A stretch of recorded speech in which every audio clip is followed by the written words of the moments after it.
Antes de começarmos esse canal, a gente percebeu que muitas pessoas gostam de assuntos relativos a línguas e idiomas. Nosso conteúdo não é voltado para poliglotas, lógico, nem tem tanta gente para consumir num nicho tão específico, mas há sim muitas e muitas pessoas que são entusiastas de línguas no geral. E esses entusiastas muitas vezes nem falam bem o idioma estrangeiro, como é exatamente no meu caso, mas se interessam muito pelo assunto. Assim, voltando às origens do canal, aquele assunto faceiro, de raiz, falaremos hoje sobre algumas curiosidades sobre línguas, mas antes, roda a vinheta.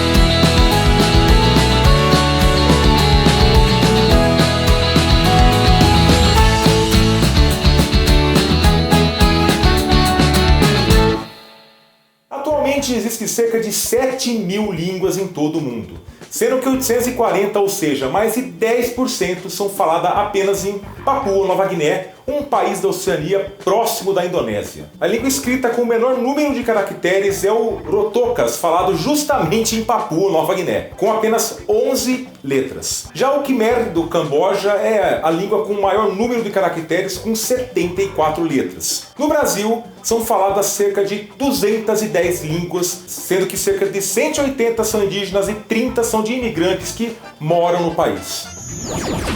Nós já falamos naquele vídeo anterior sobre línguas oficiais que o latim ainda é usado no Vaticano. Pois bem, nesse minúsculo país, menor do mundo aliás, é possível encontrarmos caixas eletrônicos nessa língua antiga, e o Twitter oficial do Papa é publicado em 9 idiomas e um deles ainda é o latim, ou seja, a tecnologia também ajudou para que o latim não morresse totalmente no mundo.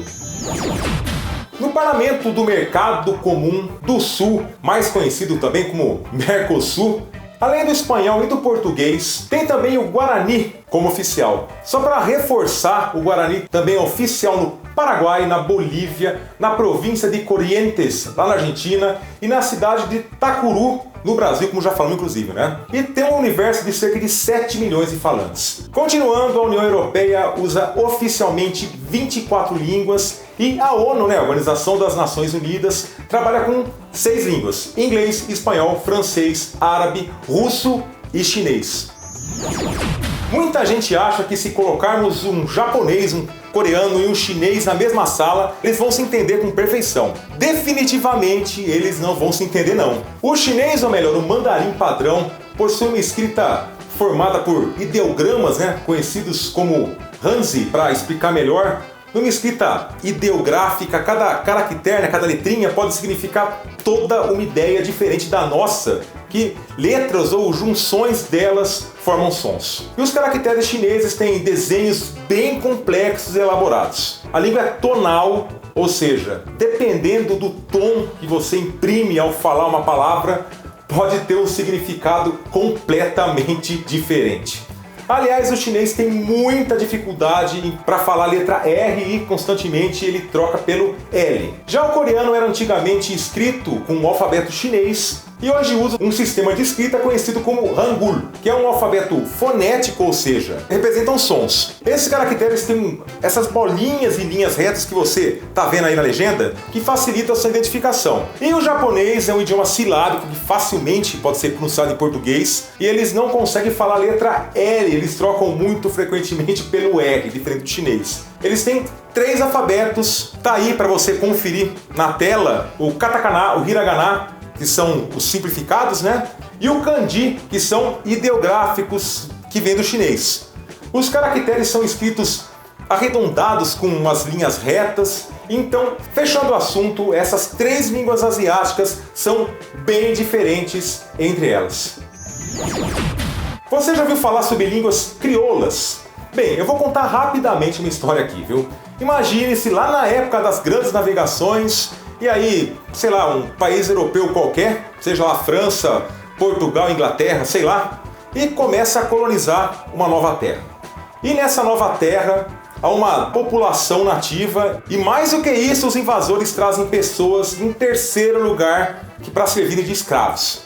Assim você tem uma língua do dominador, a língua dos nativos e a língua dos escravos. E como é feita essa comunicação? Como os conquistadores certamente não vão se preocupar em ensinar a língua deles, os dominados e os escravizados têm que se virar para aprender ela, mesmo que de forma bem rudimentar. E mesmo também cheia de falhas e erros de pronúncia. No final das contas, torna-se uma quarta língua que surge de modo natural. Isso é a língua crioula. Resumindo, uma língua crioula é uma língua de contato que surge de uma língua de prestígio quando pessoas que não falam naturalmente esse idioma, como por exemplo temos o crioulo do Haiti, o crioulo cabo-verdiano, o papiamento, o santomense, o crioulo de Guiné-Bissau, o ingolá, o patuá macuense. Deixa eu tentar aqui. Bom dia, boa tarde, emode. Isso que eu tentei falar aqui em crioulo cabo-verdiano significa bom dia, boa tarde, como você está? Eu acho que deu para perceber a influência do português, né?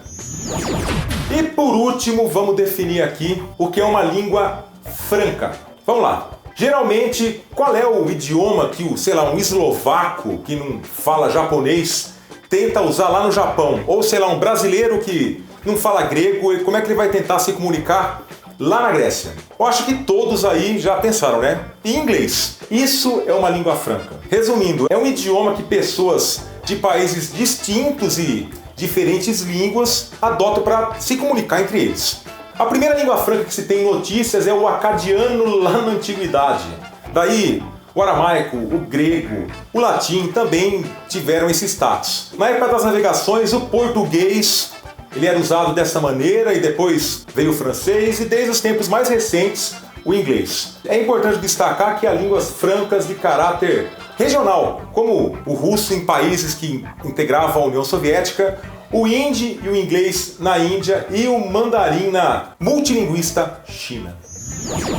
E esse foi mais um vídeo do canal Mundano, espero que você tenha gostado do tema de hoje. E se você acompanha a gente, deve ter aí notado que o canal está mudando aos poucos, a gente está com uma nova logo, com um novo cenário, tudo isso feito pelo Lucas Bezerra, lá do Rio de Janeiro. Aliás, fica a nossa recomendação, se você precisa desse tipo de serviço, o link dos trabalhos e contato dele está aí na descrição. Eu deixo aqui meu muitíssimo obrigado, Lucas, e bem, não deixe de assinar o canal, deixe seu joinha no vídeo, compartilhe, siga no Twitter, curta nossa fanpage no Facebook e nos vemos daqui 15 dias em mais um vídeo do Mundano 1. Forte abraço a todos e stabai, que significa eu tô indo embora em crioulo cabo-verdiano.